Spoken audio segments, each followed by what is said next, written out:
Welcome to Techie Dialogue.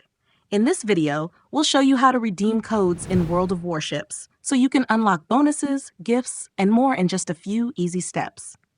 Step 1. Open your browser and go to wargaming.net. You can also type Wargaming into Google and just click the first link. It'll take you to the right place.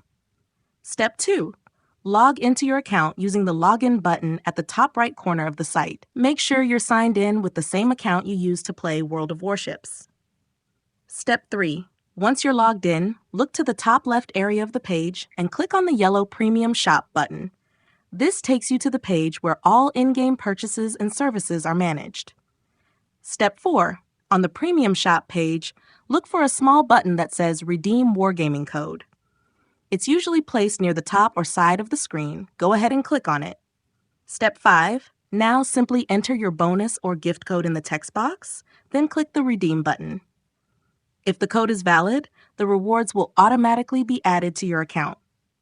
Thanks for watching, and don't forget to subscribe to Techie Dialogue for more quick and helpful gaming tutorials.